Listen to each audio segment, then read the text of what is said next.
Depuis hier, les déclarations de M. Donald Trump et la présidence aussi russe, par le biais du porte-parole de la présidence russe, M. Dmitry Peskov, les Européens sont inconsolables.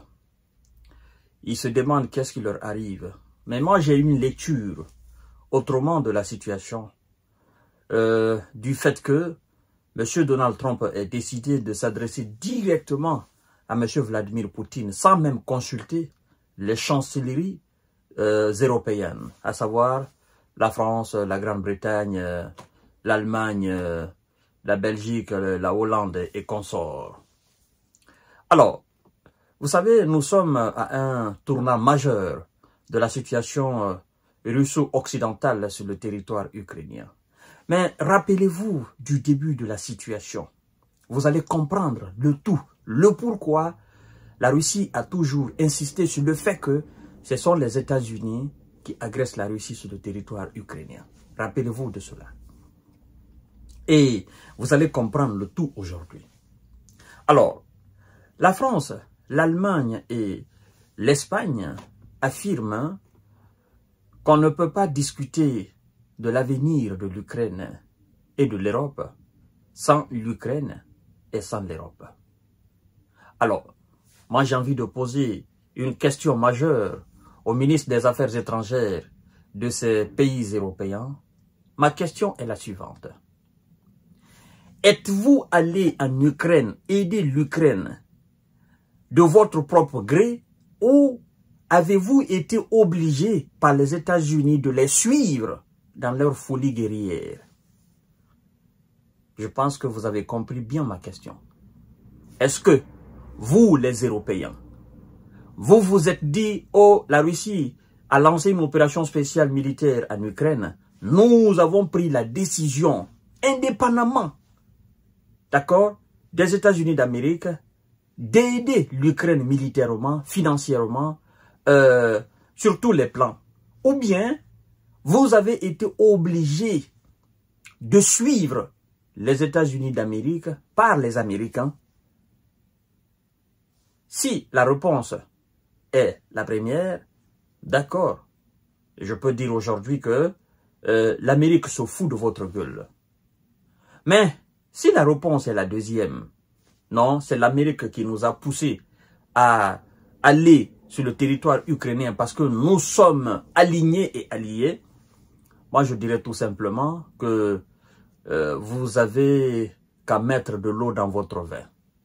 C'est lui qui vous a poussé dans cette situation. C'est lui qui vous a obligé de lui suivre dans cette folie guerrière. C'est celui-là qui a pris aussi la décision, sans même vous avertir, d'appeler directement M. Vladimir Poutine.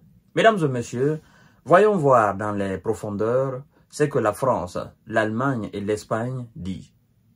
Mais avant de poursuivre le visionnage de l'émission, je vous invite à la partager dans tous les groupes possibles. Continuez à vous abonner à notre chaîne YouTube KamTG Visionnaire le vrai. Activez la cloche de notification pour ne plus rater nos émissions. Nous vous invitons aussi à vous abonner à notre page Facebook, le géopolitologue, nous l'avons appelé. Nous avons une très belle communauté là aussi qui partage nos émissions et qui aime ce que nous faisons. Voilà. Si vous êtes intéressé, nous vous invitons à y jeter coup d'œil là-dessus. Alors, France, l'Allemagne, Espagne affirment que l'avenir de l'Ukraine ne peut se décider sans Kiev et les Européens. Il n'y aura aucune paix juste et durable en Ukraine sans la participation des Européens, a déclaré le Français Jean-Noël Barrot, ministre des Affaires étrangères, tandis que l'Allemande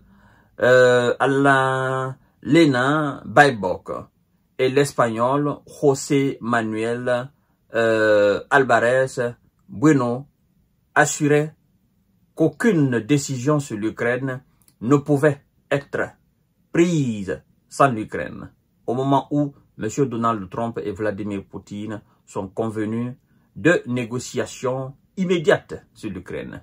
Alors, il dit, je cite, les trois pays réunis disent: nous parlons d'un pays souverain avec un gouvernement démocratiquement élu.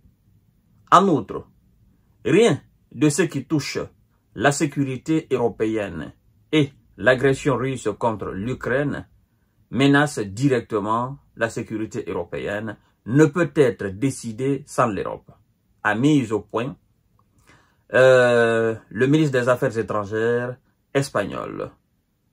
Voilà. Le ministre polonais Radosław Sikorski a pour sa part, ministre des Affaires étrangères de la Pologne, a pour sa part insisté sur la nécessité de renforcer le soutien à l'Ukraine et à prôner une coopération transatlantique étroite. Alors, les ministres s'exprimant avant une réunion à Paris sur la défense européenne et sur l'Ukraine, réunissant la France, l'Allemagne, la Pologne, l'Espagne, l'Italie, le Royaume-Uni et l'Ukraine, dans le même temps, à Bruxelles, le secrétaire à la défense américaine avait déjà fait sa déclaration. Alors, lorsque vous dites que la situation ukrainienne ne peut être réglée sans l'Ukraine et sans l'Europe, parce que pour vous, c'est un pays souverain et c'est un gouvernement démocratiquement élu qui est agressé par la Russie, la question est de savoir, vous, en réalité, sans les États-Unis d'Amérique, qu'est-ce que vous pouvez faire? Je voudrais que vous sortiez maintenant des discours classiques. On part pratiquement sans les États-Unis d'Amérique. Qu'est-ce que vous pouvez faire concrètement sur le territoire ukrainien face à la Russie? La question est là. Si l'Amérique, elle a décidé de discuter directement avec M. Vladimir Poutine, vous n'avez qu'à fermer les yeux et continuer à apporter votre soutien indéfectible à l'Ukraine. Vous n'avez qu'à dire que si l'Amérique veut discuter, c'est tant pis pour l'Amérique. Mais nous, Européens, nous allons continuer à faire la guerre. Nous allons continuer à montrer à Vladimir Poutine de quel bois nous nous recevons. Nous allons montrer aux yeux du monde que ce soit les États-Unis d'Amérique ou pas, on s'en fout, on va continuer jusqu'à ce que Vladimir Poutine lui-même nous appelle pour dire que oui, vous avez montré au monde que vous pouvez, nous allons passer à la table de négociation. C'est Donald Trump qui a demandé à ce que la ligne soit ouverte et qu'il puisse parler avec Vladimir Poutine.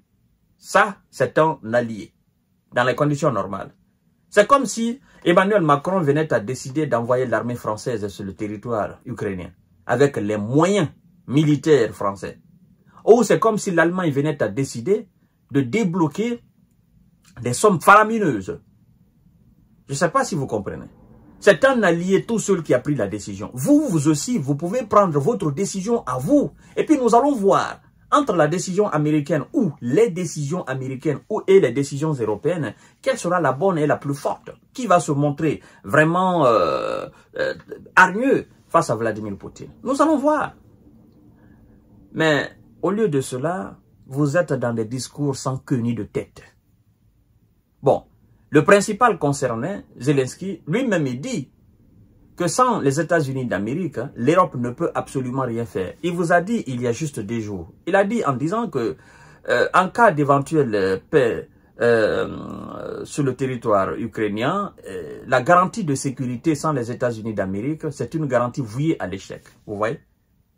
Vous parlez de l'Ukraine, l'Ukraine se fout de votre gueule. L'Ukraine n'a même pas confiance en vous. Parce que depuis le début, à part les discours creux, concrètement, l'Ukraine fait le relativisme, une étude comparative entre ce que vous avez apporté en termes d'aide et ce que les États-Unis ont apporté en termes d'aide.